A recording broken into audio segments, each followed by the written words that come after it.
Welcome, everybody, to the Patty G Show. I am your host, Patty G, here with Barrett Belando of Falaya, formerly known as Unlocked. We're going to get into that story because I'm intrigued by the name change. But before we get into that, we want to mention to everybody about our sponsors. That's right, plural now. We have Alvarez Construction coming in as our sponsor, as well as Triton Stone Group here in Baton Rouge. We're going to talk about them a little bit afterwards. And yeah, so tune in, sit down, relax, watch, and Barrett, welcome to the show. Yeah, thanks for having me.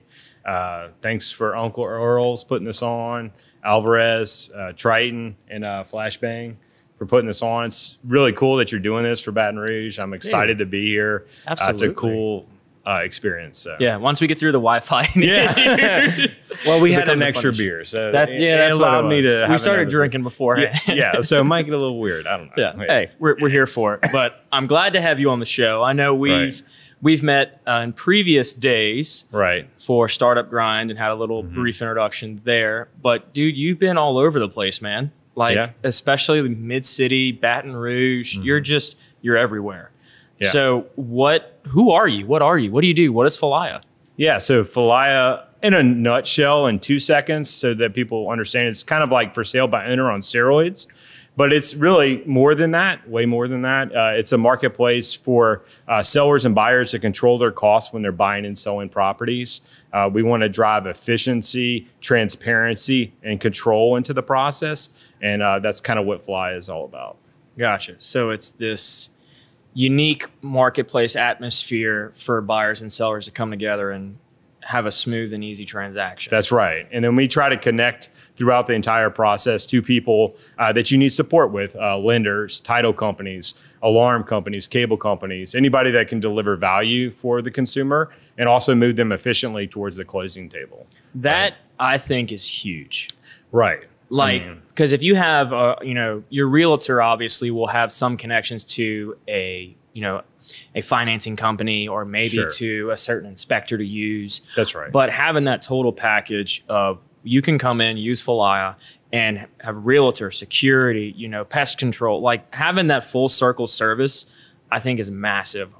How did you end up getting to that, phase? What's the origin story of Falaya? So I guess Falaya started, I'm a real estate broker, right? So, I mean, by trade, I'm in real estate constantly. So I was dealing with buyers and sellers and seeing their pain points and hearing what they wanted and needed. And it just came to me that we needed to drive more efficiency in the process. I was running around hoping to sell a house, right? Running around from this transaction to that transaction. And what consumers don't fully understand is that realtors run around and they hope to sell houses, and then that buyer leaves and leaves them in the dust. You know what I mean? Yeah. And you're like, well, okay, I just spent like 2 months of my life trying to help you, and I didn't get paid, right? So what happens is there's so much inefficiencies in the real estate process, and it's not really the real estate agent's fault. It's not really the buyer's or seller's fault. It's just how can we make that process more efficient and connect people using technology with the virtual agents and virtual tours that we have. It's going to make it more efficient for both the consumer and the agent, right? And so that's where we kind of came into the process of not hoping to make money. I'm going to take a lead and help them close this contract and make $300 today. As an agent, right? And that'll change up the whole game for realtors because they can continue to sell traditionally and also make money throughout the process. And they can pay their car note, their house note, if they don't sell a house this month. You know what I mean? So it's going to help everybody in the transaction, and that's how we kind of came about it.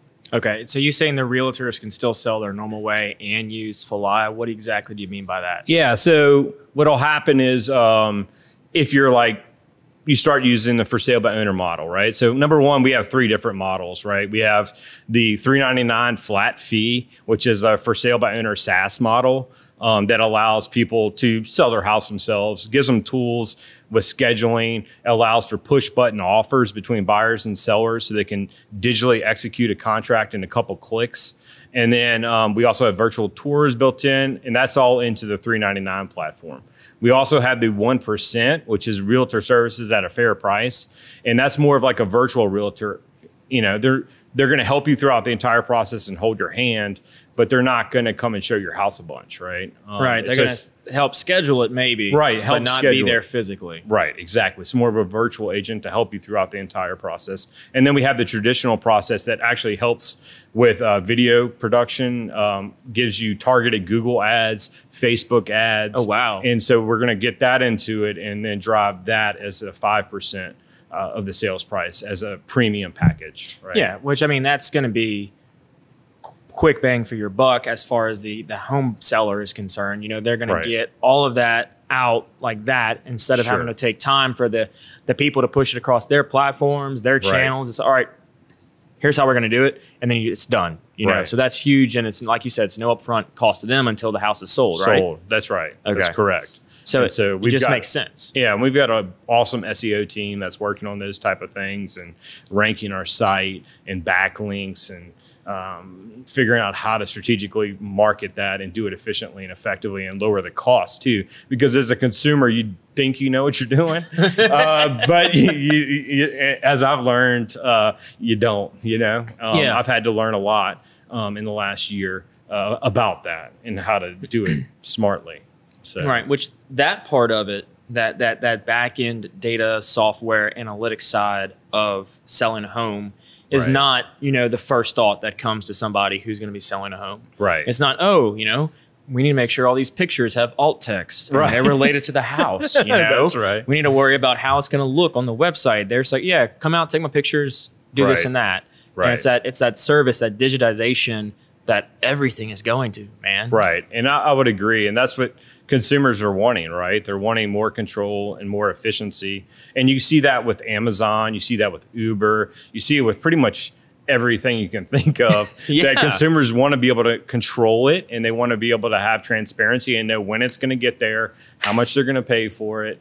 And the problem is that they don't have that in the real estate process as fully, you know. It's not as inclusive, you know. It's whenever for example, whenever we were looking to buy a house, we were texting or we were emailing back and forth with the realtor, and that was like our sole point of communication back then. And, you know, and it was a process nonetheless, but it was like we went out and found our lending, we went out and found our security, we went and did all of that. Sure. And so having this is making the world that we live in, aka smartphones, the whole process now. That's right. You know, and it's not just, oh, yeah, look on like realtor.com, find your home, you know, great, inquire. It's all right. Now we can do everything from start to finish. That's right. Within this same app. Yep. So in the app, you can book tours instantly and it goes text message right to the seller or, you know, so that's really cool. Right. And then in 2 clicks, you can submit an offer and digitally sign it and it gets sent directly to the seller. And then, you know, so that's like so efficient, right? It auto-populates the Louisiana purchase agreement, then you digitally sign it. It's pretty cool technology. And what I would say is once that happens, right, we have data, right? We have, we know the closing date. We know the inspection period. We know this, right? So once we know that, there's strategic things that have to happen when, and I'm an agent and I'm a broker and I know when those things are supposed to happen. And there's a way to technology that can move people efficiently and effectively through that process, through Twilio and text message and push notifications to tell them what to do when, right? Yeah. And then connect them to those vendor partners, such as Cypress Title, Commerce Title, you know, GMFS that you had on, you know. So GMFS, good old T Brown. Little plug, yeah. But like that from a business standpoint, right? Making those connections, those strategic connections within the community is huge. It is. Because you're now using local people to handle these local transactions. You know, it's not like, we're going to get you a client at some big, you know, national global chain that we're just going to go through and use them because it's easy and simple. It's no, we're using people in our community, in our city to make all of this work. And it's giving people that comfort of, oh, wait, you mean this is like right off Jefferson? Or, oh, wait, you mean this is like in the center of Baton Rouge? You know, that was something that was kind of pushed on me when I was with my first development company, is that they were like, go and get Quicken Loans and plug in and do this and do that. And I was like, nope, that's not how real estate's really sold. I was like, that's not it, right? Yeah. You may think that's efficient, but in the long run, it's not, because people will just abandon it. They don't have faith in it, and you get lost in the system, and you're just another number, and right? There's nothing when you become tangible, right? And when you just another number, it's depressing, right? So then the customer experience goes down. Then, you know, people don't use the app. They don't try. They don't give a good reviews. And that's one thing I can tell you is we're getting 5-star reviews. I mean, I would say the first user delivered us 6 new customers in the first year. Wow. Right. So that virality is really what I think in the next 2 years, you're going to start to see this conversation go a little deeper. Yeah. Right. Because people are more willing to talk about it and tell others about it, because the price point's not that high. The tech is really cool. And, you know, they had a good experience. Right. Yeah. And it's happening here. They can see it happening here. That's they can exactly drive right. down the street and see a Falaya sign. That's right. You know, they can go to their neighborhoods, and if a house is up for sale, they can see Falaya. I mean, I was walking around Seven Oaks, Goodwood area, Right. and there's like 3 or 4 signs out there alone. Right. You know, and it's seeing like, okay, this brand's real. Yeah. You know, this brand's here. Man, You know? I tell you what, man, we've put a lot of work into that brand too. It's a lot of love, you know. Yeah. That's happened over the last year or 2 years. So, And it takes that to build an effective brand. You know, like we were talking earlier before the show about the power of numbers, though not great, how deep they can go. Right. And how engaging they can go. Sure. And over time, the numbers will just explode. yeah, and I think that just authenticity, you know, and that's where the transparency that Falaya offers is just going to help. You know, it's just, hey, what do you need? What do you want? It's not so much do this, do that. What do you need? How do you want to do this? You know, it's a different engagement with the consumer than just saying this is what you only need to do this. You know, it gives them more control and it gives them more transparency. Right. Which at the end of the day, a consumer, your specific customer is buying a home, something that's very near and dear to their heart, where they're going to spend, you know, they're going to raise their family there. It's not just like we're going to pick a restaurant for tonight, and if it's bad, we can pick a new one tomorrow. You know, we have to come back to this every single night. It is a big deal. And with technology, that's the biggest thing I can say is if you look at it, the real estate marketplace has not changed dramatically in 30 years, 40 years, but technology has changed in the last year. No, think about this. Like, so you couldn't even figure out what restaurant was good 20 years ago. Like, what's the best po' boy restaurant in Baton Rouge? Yeah. You need to call somebody. You have to speak to a dozen people. Yeah. Or you definitely couldn't find what house was for sale, right? You know, you had to call an agent, right? They had like what was called the MLS book, and it was printed out and given to brokers every week so they knew what was for sale. The only way you knew what was for sale was contacting a broker. Now, fast forward 20 years, I mean, we all have apps on our phones, and we can all instantly see what's for sale. And we even know like what our neighbor's house sold for last week, right? So we can even stalk our neighbor and be like, what did they sell that house for? What did they buy this house for 20 years ago? My God, they overpaid for it. You know, like, you know, and that's happening. I'm telling you, they know, consumers know before even I know sometimes, because I'm so busy with transactions and they're so invested in the situation because it's their house, right? Right. And they're invested, and sometimes I'm like dealing with 3 transactions and I'm not as quick to jump on MLS the minute that it happens, and then they're texting me. They're almost more versed than me at some point. And I don't think many agents would tell you that, but it's the truth. Well, and the fact that they can tour everything without having an agent. You know, with the virtual tours that you've got, with the pictures. I mean, you can go on whatever nameyouраpp.com for looking at specific homes, and you can get a whole walkthrough. Yeah. You know, walkthrough tours of homes. Well, that's one thing that we have on the app, which is really cool, is virtual tours. So you can book a virtual tour with the seller, and then we send out a reminder text with a link, and then you click it, and it becomes a Facebook Live with you and the buyer and seller on the Falaya platform. So okay. So I didn't know what the I thought the virtual tour was pre-recorded, but no, this is like I'm like FaceTiming with the owner. Yes, right. Oh, okay. I didn't know. So this. then you can walk them through the property and show it to them without even coming into contact with them. And they can ask questions on the fly. So like, hey, you know, hey, go back. Let me see what that is. It can work both ways, right? The seller can say, so why are you moving? When are you thinking about moving? Right? You know. Is that a handprint on your wall from your children? You going to paint that before you sell it? Then you got to realize what's in the background, you know? Yeah. You got to make sure it's got to be just like a regular showing where you clean up everything and it's all tucked away. I know. But it also gives that transparency. That's right. For them to meet beforehand is like, you know, I now know what's happening with this home. I know what's in this home.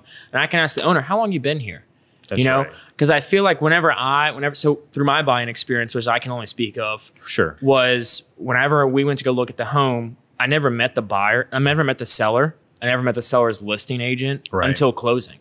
Yeah. You know, until closing, I had no idea who the seller was, what type of a household was raised here, what type of environment was lived here. I had no idea what it was until we went to closing. And even then, I still have no idea. Right. But when you have that virtual tour and you can ask them, oh, you know, if the kid's yelling in the background, oh, please excuse kid. Okay, great. That means they've raised kids here. So kids are an option. Sure. Like kids fit here for some reason, you know?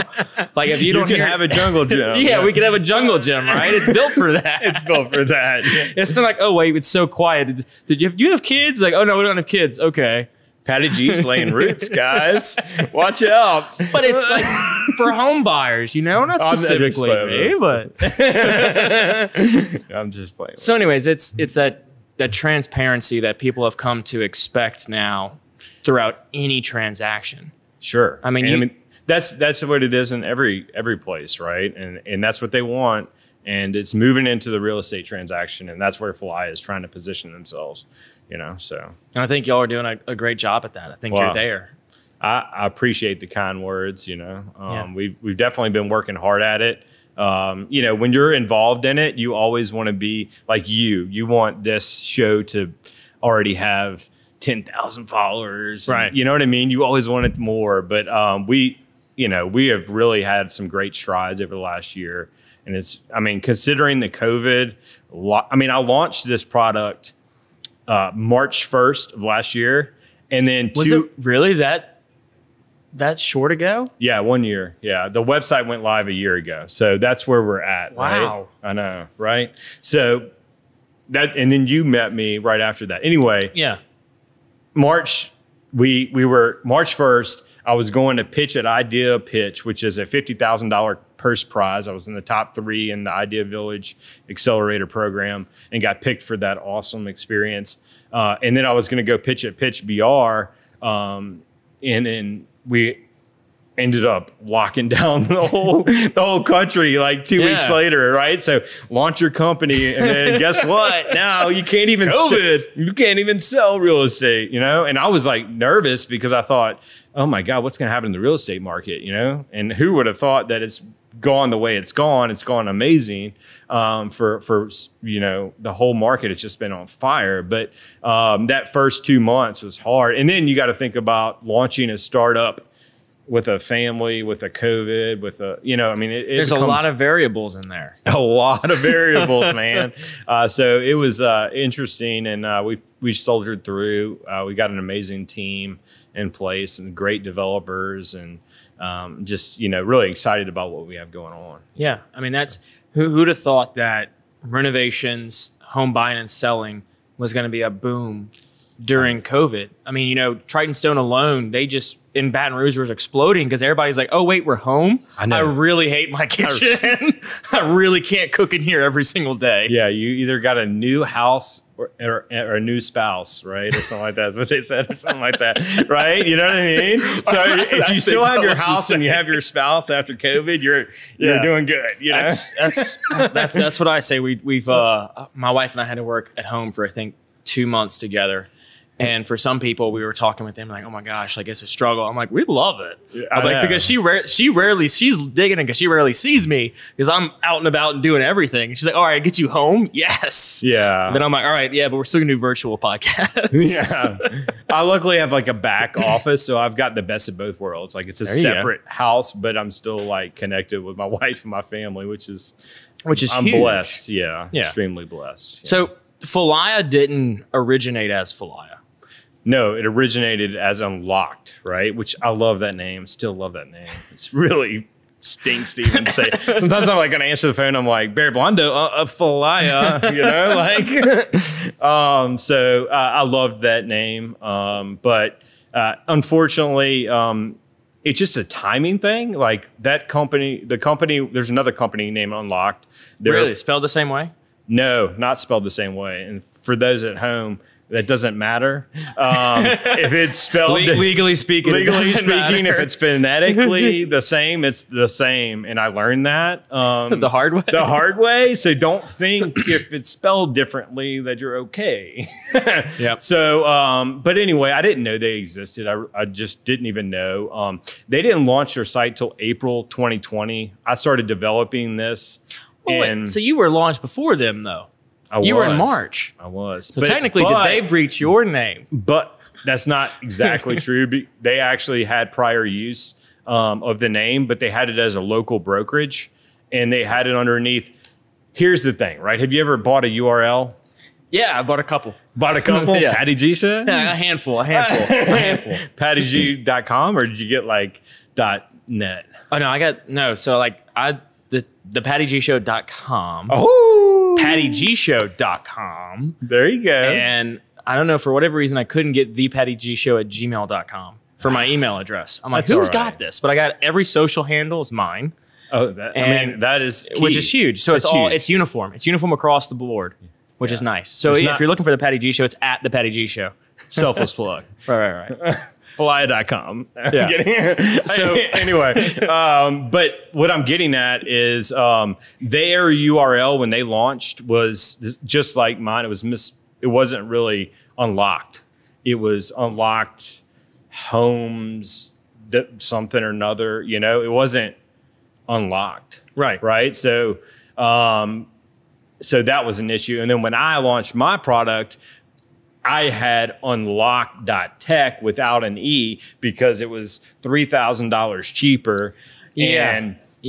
The Patty G Show was a whole $12. So it was great. So if I had spent the $3,000 in March, I don't know. You know, maybe I would have had, I mean, whatever. It is what it is. I'm happy where I'm at. I'm actually more excited about this name than anything because we're highlighting Louisiana. Right. And it's just a unbelievable name. It really is. Like when you're going through that process, you're so like, am I making the right decision? Am I doing the right thing? Am I, do I have everything that I want to do in this thing? And you're living and breathing it, right? Because so the name of a business is like that's the heartbeat. Especially as like an entrepreneur where you started this company, this brand. It's like you're so attached to this name. No doubt. I spent like a month just going over names of what I want to do with the show. You get it. And I'm like, okay, I don't want it to be restricting, I don't want it to be like entrepreneurs online or, like put me in this box. You have to find this name that allows you to go out and do what you want and adheres to your mission. I love but at the same time, just explodes your capabilities, because now it's like, well, like for me, it's like, oh, the Patty G Show can be anything. Right. We don't have to sit here and talk tech. We don't have to sit here and talk startups. Right. We don't have to sit here and talk Baton Rouge. That's right. Now, do we? Absolutely. Absolutely. Got to.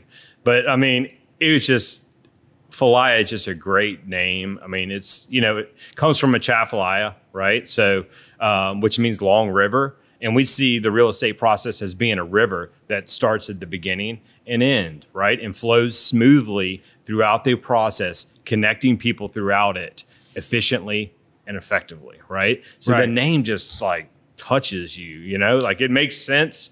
Also, my son's name is Rivers, right? So it just fits. It's like, whenever I started seeing that, I was like, that's pretty cool, right?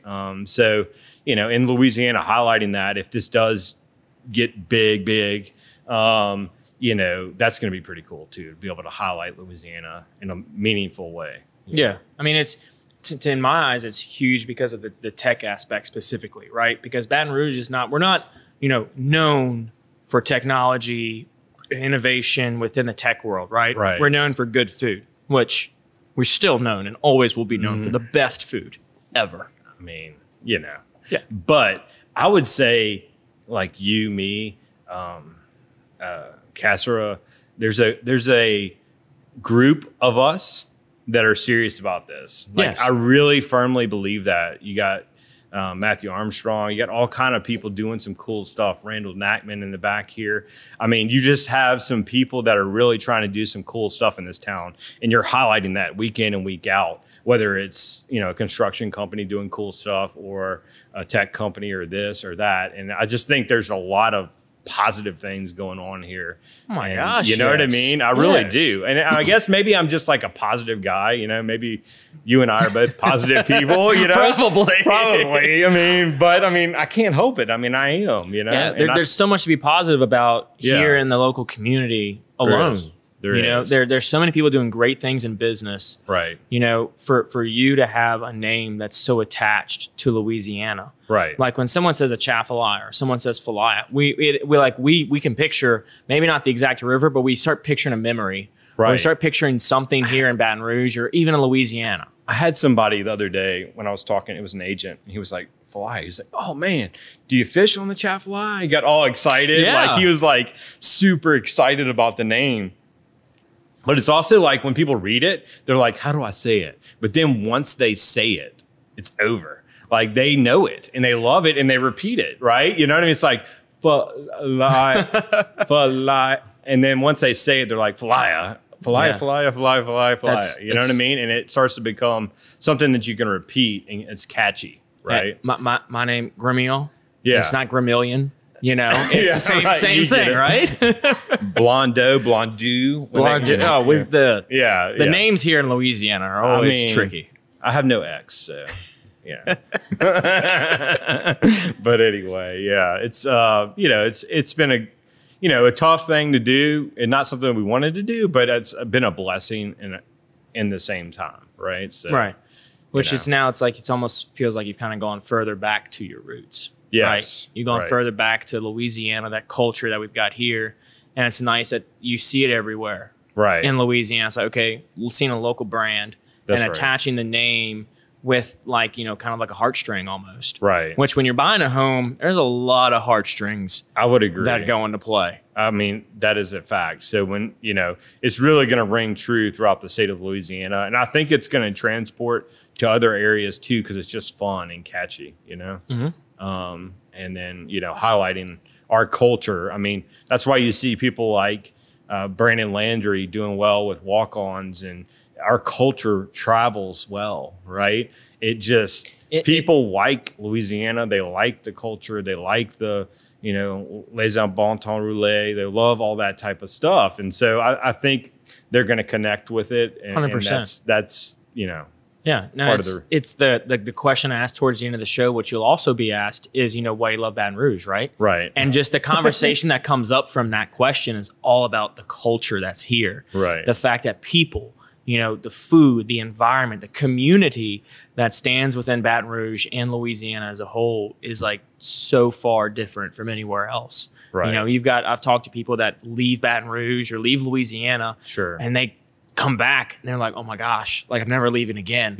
You know, it's like you leave, and like when I like, I'll go for morning runs and I'll see my neighbor who I have no idea his name, no idea who, like anything about him, but it's like, oh, good morning, how you doing? Good morning, good morning. It's so true though. You go anywhere else and they're just like, nope, know. I'm running, I'm in my head. I know. That's what I'm here. I'm focused. I'm a runner and run with varsity a lot, and I've done that in other cities. And like, I'm so used to running around the lakes and like putting my hand up. Hey, how's it going? And like, I was in other cities and doing that, and they're like, yeah. "What are you doing?" And Yeah, I'm like, I'm not gonna shoot you. You know, like I've done that in like in DC. Like we were going there for something. I was like, oh hey, how's it going? The guys, like, what do you? I'm like, whoa, calm down, man, calm down. I'm just saying hi. Just saying hi.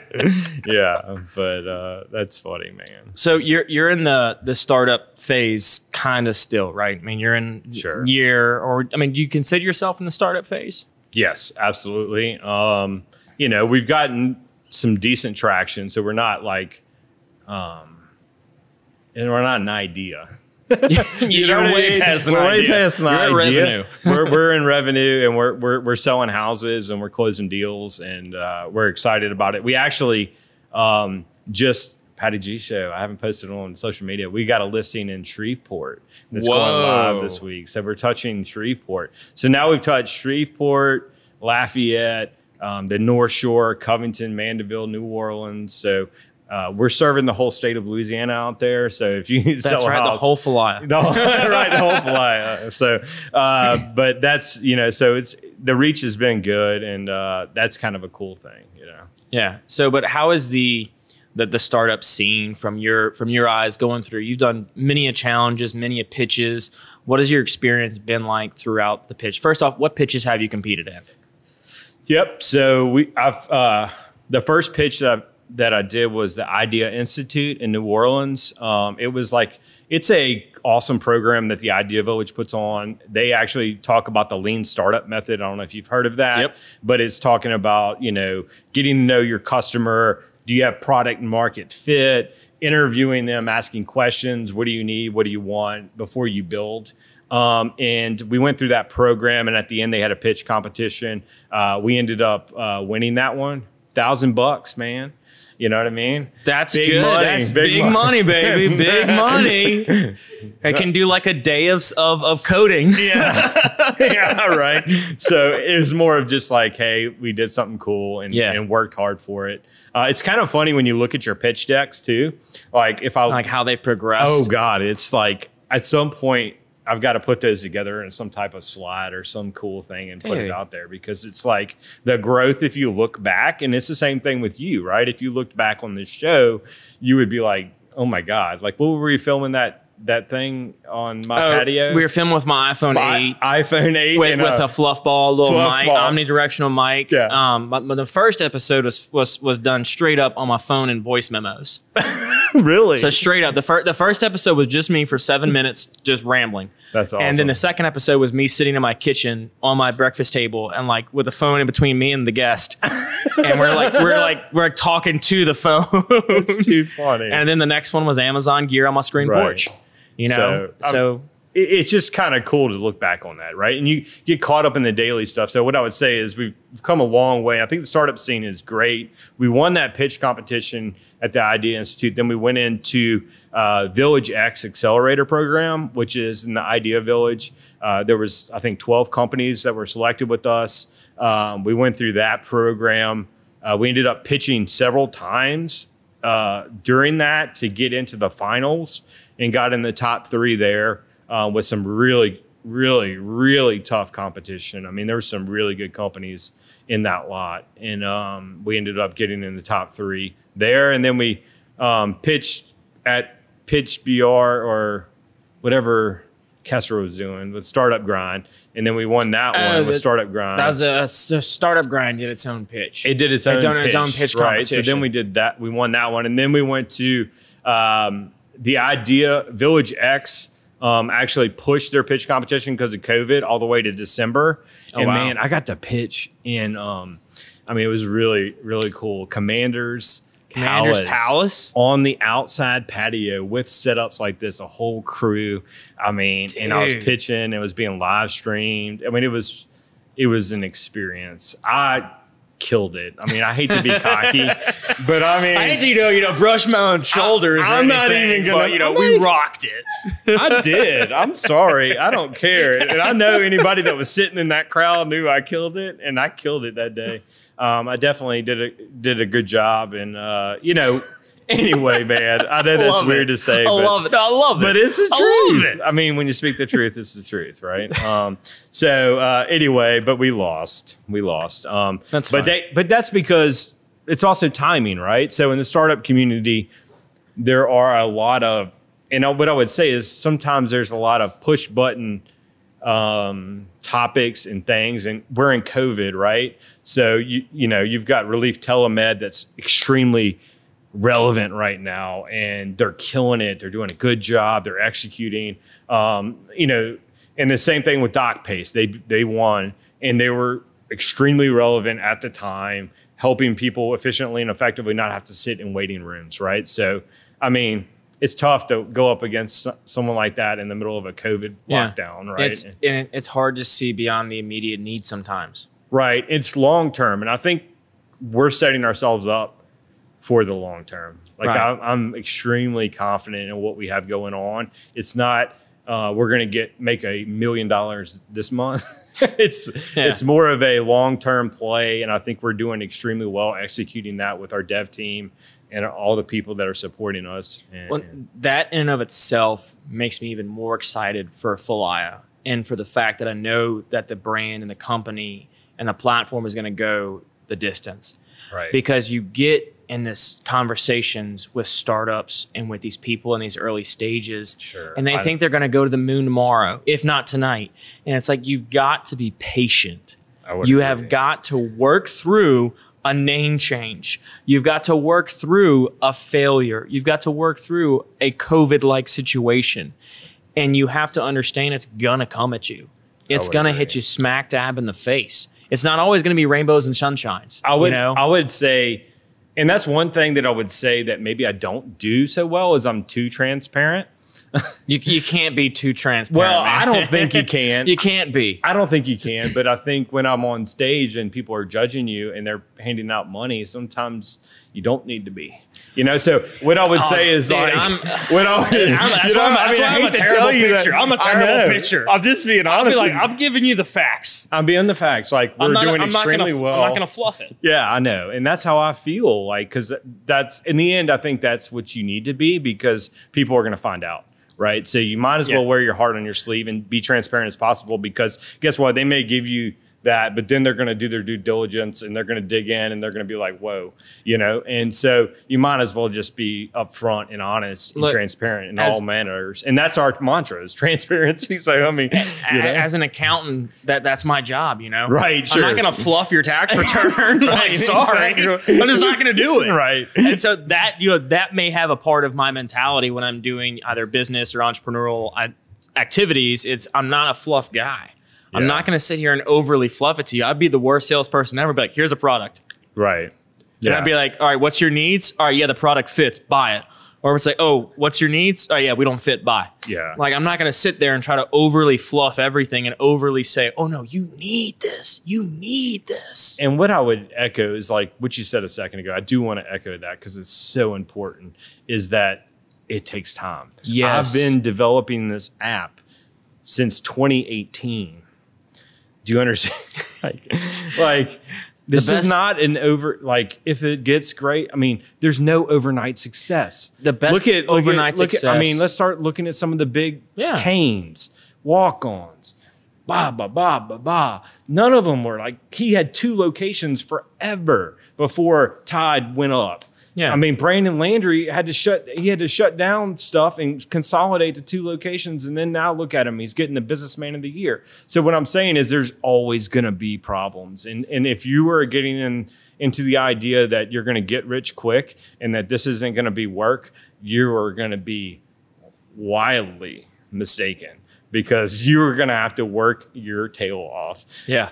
I mean, and that's the reality of it. And so I just want to echo that, because it is a valid point. That is a conversation that is not had enough in entrepreneurial startup business in general. That conversation is not had enough, because what you see a majority of the time are those brands, those businesses that have made it. Yeah. They have put in the work. They have put in the time. Sure. You may just see them today and be like, oh my gosh, look at this new brand. Right. And they're like, oh yeah, no, we were founded in 2005. Like, we've been here for 15 years. That's the thing, is I start looking at my competition and the people that are in front of me that are innovating. And I'm like looking at when they were founded and when their site launched and how much they raised and what they're doing and the actions that they're taking. And it's, you know, I mean, they've been in business for 6 years, 7 years, you know what I mean? And so you really have to take the longer view. And if you think it's a short-term view, it's really not the way. You're not going to make it. You're not going to make it, dude. You're not going to make it. And another talking point is the raised versus earned within startups. Right. Startups and young businesses like to go on and on about, oh, we raised $1 million, raised $2 million, 100,000, whatever they say. They only talk about the raised. I'm like, that's great. What's your revenue? I would agree. Do the customers like it? Do you have customers? I would agree. Like, yeah, you've got a novel idea, but does anybody want it? Is anybody going to pay for it? It actually makes me question when somebody says they raised $4 million and then they're still asking, like, why are you still like? I get apps and I get stuff takes development and I get all that. It does, and I understand that, but it's like, okay, great. What is your feedback? How many customers have you reached out to and chatted about? Hey, do you like this feature? Would you change this feature? Right. If you're not in the revenue, but are you doing customer discovery? Right. Are you talking to these people that can potentially use your app? Are they really using it? Right. Yeah. And are they getting value? Are they getting value from it? Yeah. Or does it? You know, the big thing now with Apple specifically. I'm not an Android user, so I can't speak to them. Is if you don't use an app for so long on your phone now, it'll go to the cloud and you have to re-download it. Is your app, after it's been downloaded, going to the cloud for how many people? Because they're not using it. Right.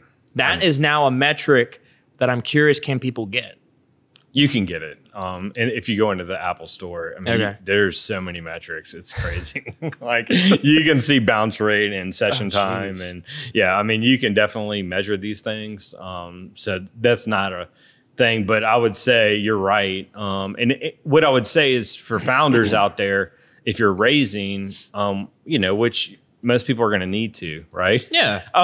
You also have to strategically think because what they call a down round, it's actually way worse on the founder than anybody, right? So if you go and raise a bunch of money, but you don't hit your metrics, then you get what's called a recoup and they can just hammer your equity down to like, I mean, you have to be strategic about it. Like, and people don't think about that because they think you're going to go and do this thing and it's going to be cool and I'm going to get an article written and I'm going to be, you know, awesome, you know? Yeah. And next thing you know, now you're owning, you know, 40% of your company in your struggle bus, you know, 30% of your company. Yeah. Now you're putting in the late nights. Then you're like, why am I putting in the late nights? And then, you know what I mean? And so then it becomes a thing, right? And then the company fails and just becomes another I would lesson. agree. That's what ends up happening. And that's what I would say with the VC world that's a little weird is like, are they helping or are they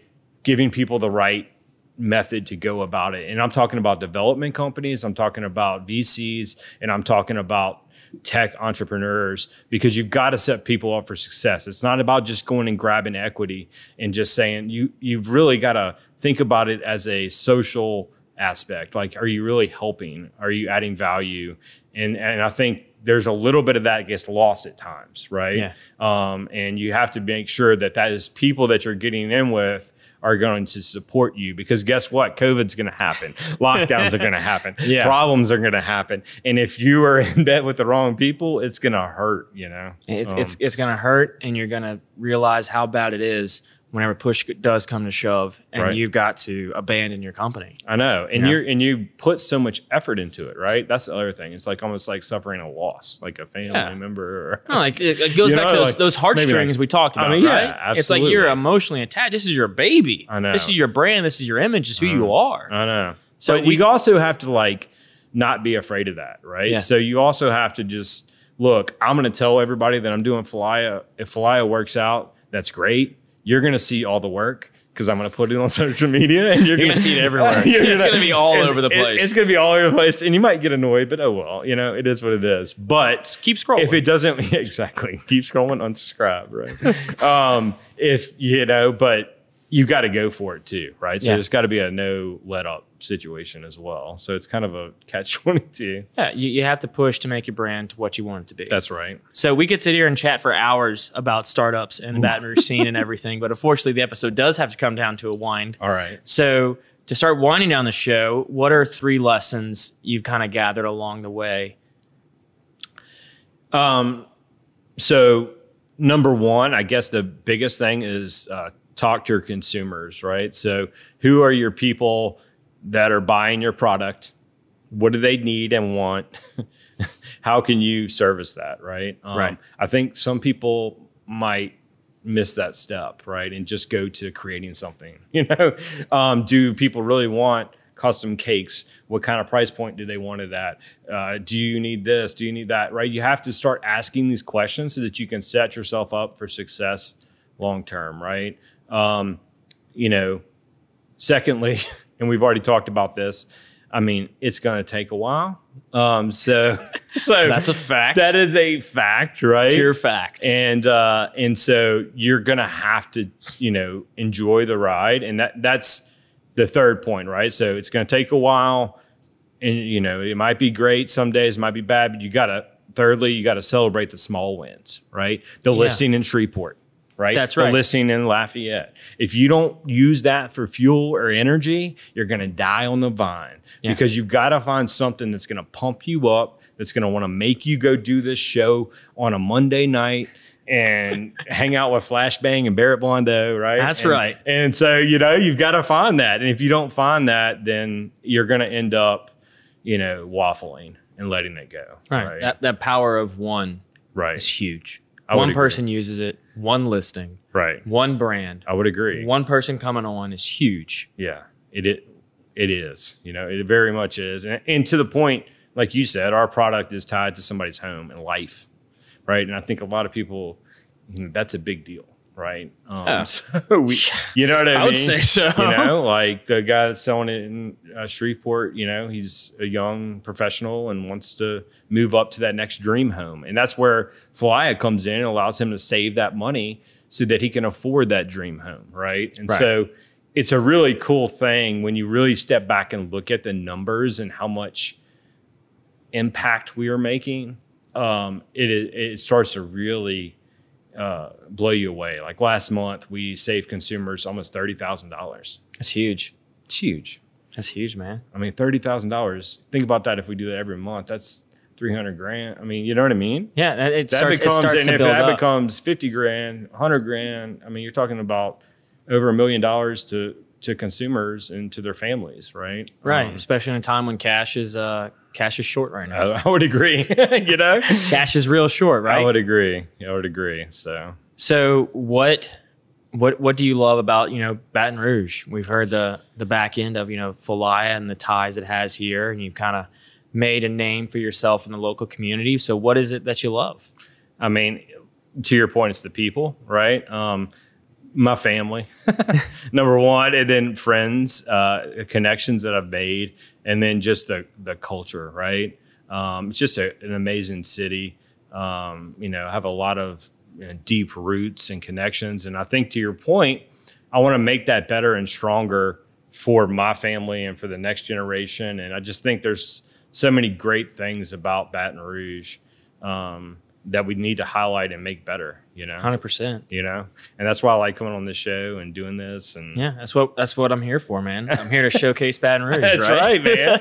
That's right. The red stick, baby. That's it, baby. So what is something you did as a kid you wished you could still do today? Oh, eat cookies and ice cream with no